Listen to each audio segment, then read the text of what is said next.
salió lo frizaste, es un freeze. ¿A eso te refieres o antes de obtener esto?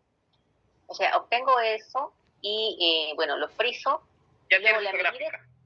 claro, la medida es haciendo esos trazos azules. Ya tienes esta gráfica, muy bien. Entonces, al tener esa gráfica, el 90% de lo que hace es así. Le pone acá la velocidad pico sistólica, coloca, no traza, sino coloca la velocidad final de la diástole. Y como ya por la fórmula que hemos visto, esta es la que tenía la fórmula, ahí está. Como ya tienes la velocidad sistólica y tienes la velocidad diastólica, lo que te puede salir es el índice de resistencia. Para sacar la velocidad media, el ecógrafo, al activar el botón de índice de pulsatilidad, te tiene que dar un trazado para ver el área bajo la curva y sacar. De otra manera, si es que no tienes ningún software, lo que tendrías que hacer es medir esta velocidad, medir la otra velocidad, hacer esto, ¿no? La suma para la velocidad media. La sístole más 2 diástoles sobre 3. Pero generalmente los ecógrafos actuales, cuando ya tienen un software moderno, cuando pones trazado, te trazan, pero tiene que sacar buena gráfica. Si no sales buena gráfica, te va a salir también mucho artefacto. ¿Cuál es lo ideal? Es lo que le decía cuando hacen el gasto cardíaco. Si usted solo mide uno de estos, que sale grande, por ejemplo, te puede salir buen valor. Entonces, sacar por lo menos 5, 3 a 5. Entonces, si usted hace, por ejemplo, acá tienes 1, 2, 3, 4, 5, te va a sacar un promedio y te va a sacar el mejor valor. Entonces, índice de resistencia, fácil, ¿no? Pones sistólica, marcas diastólica y ya te sale, porque es la diferencia. Para hacer el índice de pulsatilidad necesariamente tiene que hacer un trazo, ¿no? Y mejor que sean varios para que te salga el más fidedigno, ¿no? Ok, muchas gracias. Doctor Dávila, ahí me quedé preocupado cuando puso usted eso de sin noradrenalina y con noradrenalina. O sea que realmente deberíamos asegurar una presión arterial, por lo menos a grosso modo, ¿no? Mayor al percentil 50. ¿No? O sea, tendríamos que tener mucho cuidado con la presión, ¿no?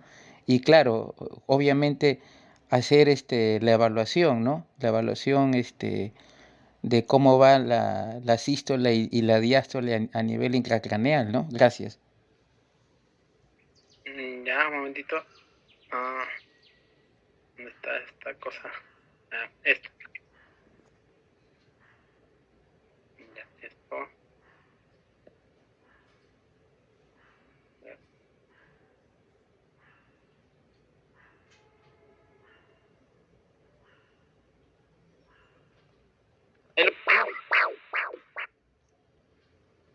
¿Sí se ve ahí? Sí, doctor, sí se ve. Claro, lo que pasa es que un poco haciendo una retrospectiva de esas tablas que nosotros contamos de percentiles de presión arterial, muchas de estas tablas han sido medidas en pacientes que no son de nuestra realidad, pero no solamente no son de nuestra realidad, sino que han sido niños estables que han sido medidos con no línea arterial, sino han sido medidos con manguito, ¿no? Y el manguito, vamos a suponer que todo ha sido pues adecuado, ¿no? El manguito adecuado, en las condiciones, etcétera, etcétera. Pero lo puntual es el siguiente, que muchas veces vamos a decir, el rango de presión media en un lactante, 55 a 60, vamos a decir, ese rango. ¿Quiénes van a usar 60 y quiénes van a usar 55? Y entre 55 y 60 hay varios, ¿no? Puede ser 58, puede ser 57. Entonces, muchos de los niños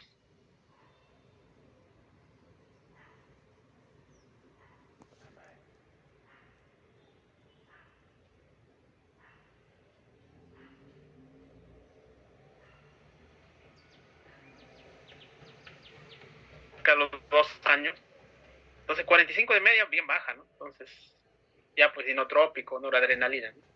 Perfecto. Y el lactante se recuperó y justo antes que se vaya de alta, le tomo la presión arterial. Y de verdad que tenía entre 40 y 45. O sea que cuando yo le subí su presión, hice mal, ¿no? Porque le subí porque pensé que era bajo, pero no era bajo para ese paciente.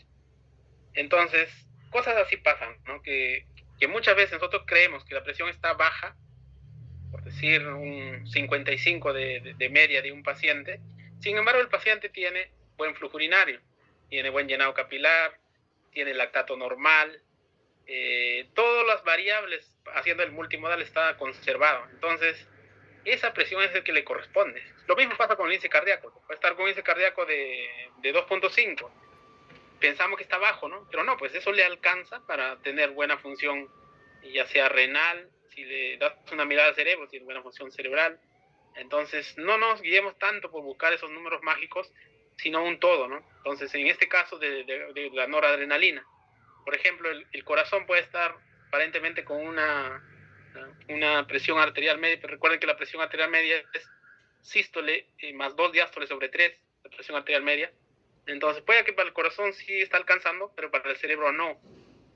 Y lo que va a pasar es que todo el tiempo tampoco es cierto, porque lo que pasa es que si es un neurotrauma, por ejemplo, las primeras horas es de oligodemia, disquemia, entonces ahí necesitas presiones altas, ¿no? Para que la presión de perfusión, es decir, la resta de la presión arterial menos la presión intracraneal no sea alterada, necesitas presiones arteriales altas. Pero ese mismo paciente, cuando ya pasan 3 días, ya se convierte en un patrón hiperémico. Y si sigues manejando con ese mismo rango de presión, lo que vas a hacer más edema cerebral, porque le das mucha presión arterial, y ese es el momento donde bajar. Entonces, ¿cómo vas a hacer? Miras el cerebro, si ves un patrón pues de hiperémico, entonces este paciente, si su media al inicio, tu objetivo era 70, ahora va a ser 65, porque con ese 65 el corazón está ok, pero también el cerebro está ok. Pero así como el cerebro está bien, también dale una mirada al riñón, porque el riñón también puede estar en problemas. Y sucede que incluso puede haber falla renal, y es frecuente, ¿no? Porque no nos fijamos y el riñón al final se está sacrificando. Entonces, si usted le hace hemodinámica al cerebro, le hace al riñón y al corazón,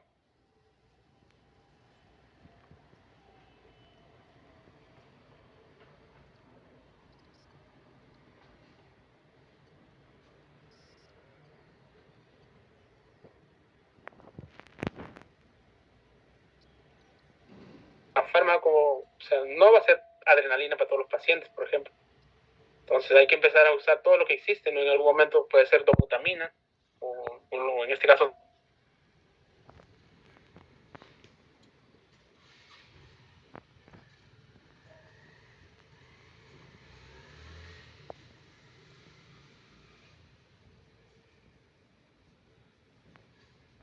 análisis, y veo que el paciente pues tiene una buena función cardíaca, una buena contractilidad. Si el paciente tiene buena contractilidad, probablemente el factor que está faltando sería un poco de fluidos.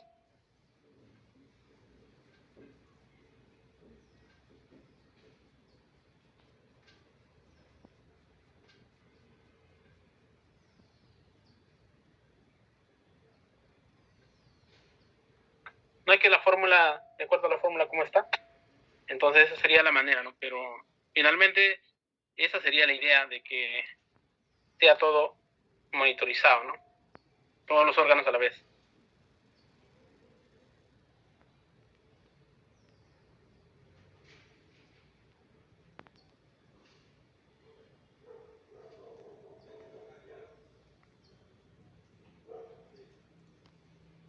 ¿Alguna otra pregunta, duda, comentario?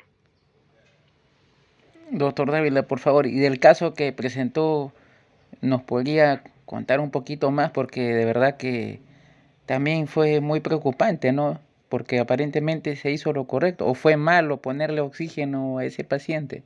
Gracias.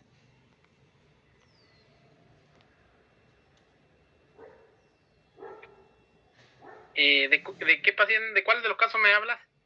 De la niñita que estaba chocada, taquicárdica, y que le pusieron oxígeno y después ya terminaron reanimándola.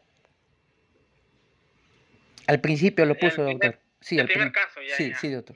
Claro, entonces ahí, por ejemplo, hoy por hoy, es por eso que todo niño inestable, lo primero que tiene que hacer en vez de poner el estetoscopio cuando está inestable, porque se está inestable, mira el corazón de frente, así. Le pones en una subcostal una apuesta. Si todo está ok, la contractilidad está buena, porque ya se nota la contractilidad disminuida, deprimida, y lo único que tienes que hacer, invertir tu manejo, ya no el ABC, sino primero el C. Soportas, puedes poner un inotrópico incluso periférico, si no puedes intraóseo, y después ya haces todo tu trabajo, el ABC, lo intubas si gustas, o le pones un soporte, porque ese paciente te hace paro y después ya termina mal. Y eso es ejemplos claros. Paciente, por ejemplo, con insuficiencia renal, que ya puede tener deprimido el ventrículo, dilatado el ventrículo, está apenas, lo sedas un poquito para ponerle un catéter, termina en paro.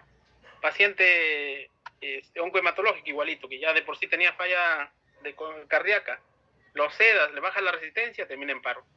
Y entonces es por eso que es importante. A mí me pasó en la residencia, un paciente en las medicinas del niño. Un día llamaron, entonces yo fui con otro residente porque yo ya era R5, casi asistente creo. Y ya pues intubar era facilito, ¿no? Si quieres, ¿cómo quieres? Con una mano, de izquierda, de derecha, con ojo vendado, lo que sea, así. Facilito era intubar. Entonces, el combo, ¿no? Midazolam, fentanilo, becuronio. Un lactante que estaba ahí taquicárdico, así, con dificultad respiratoria. Apenas le pusimos parada cardíaca. Wow, parada cardíaca. Lo intubamos rapidito, a reanimar todo y a llevar a la UCI. Cuando llegamos a la UCI, le miramos y tenía un corazón gigante de un niño previamente sano y era una miocarditis.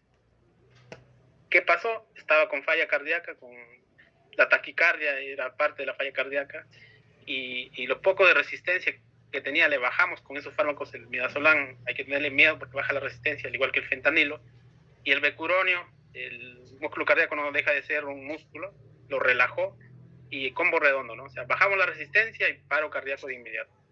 Entonces, por eso es muy importante ustedes, en esos niños que están inestables, que no cuadra bien en la historia, miren el corazón, una miradita, no te va a tomar ni un segundo, miras y ya estás seguro. Entonces no hay problema, le ponemos su catéter, lo intubamos con paciencia, lo relajamos si gustas, pero ese es el detalle, ¿no? Entonces ya un poquito regresando a la pregunta es eso, o sea, si el paciente venía ya en colapso, era muy rápido soporte circulatorio, ¿no? Entonces, diferente es ya cuando le pones un inotrópico, pues el corazón te soporta más, ¿no? Pero más o menos eso sería la idea, ¿no?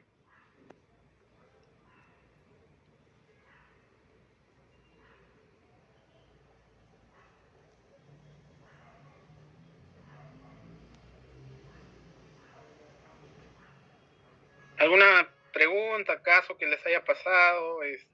Supongo ya han visto neurotraumas, han visto... ¿Cuántos casos? Cetoacidosis diabética.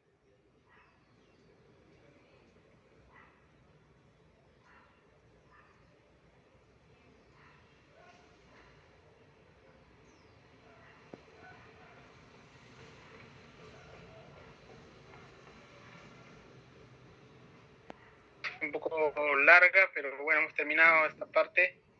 La siguiente nos va a tocar un poco para hablar de muerte encefálica y casos aplicativos, que también va a estar bastante interesante. Sí, con eso ya cerramos cerebro la siguiente semana y ya vamos avanzando.